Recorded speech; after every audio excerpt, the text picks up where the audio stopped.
الحمد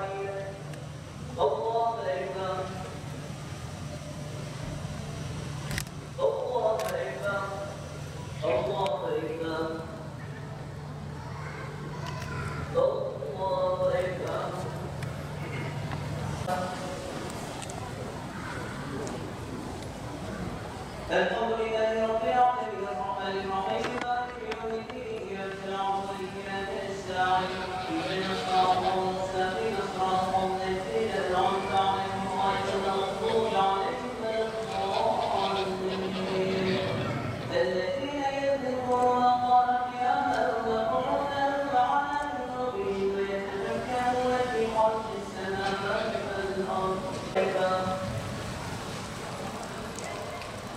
الله أكبر الله أكبر الله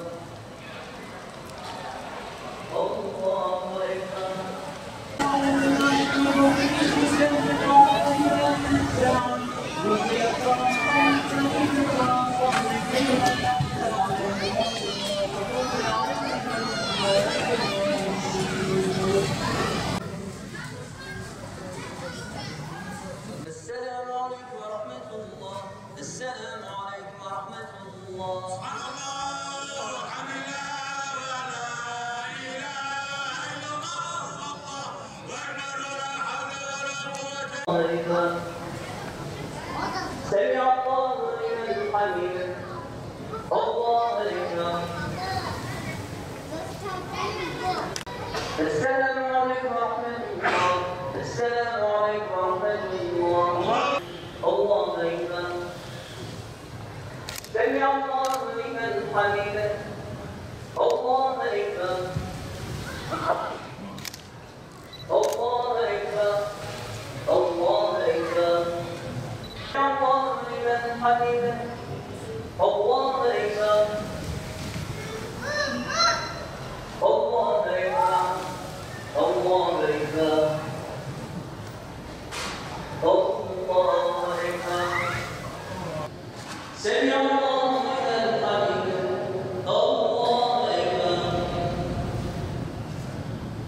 الله أكبر. الله أكبر. الله أكبر. الله أكبر. الله أكبر. الله أكبر.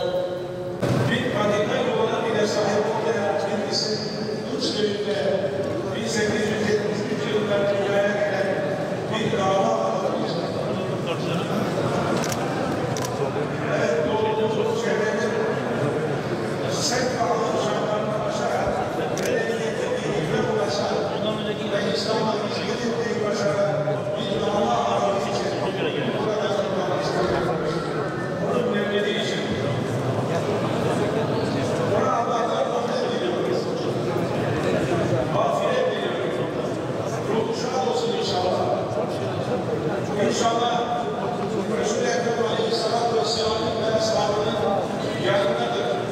İnşallah onlarla beraber. Evet, hayatı boyunca Peygamber Aleyhisselatü Vesselam'ı ve onun güzide ashabını savunmuş, onları örnek almış ve onlar gibi bir hayat yaşamıştır. Ve sadece köy imamı değil, yazdığı eserlerle bütün dünyayı etkileyecek olan, onun için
O hastalıklar da bunlardır.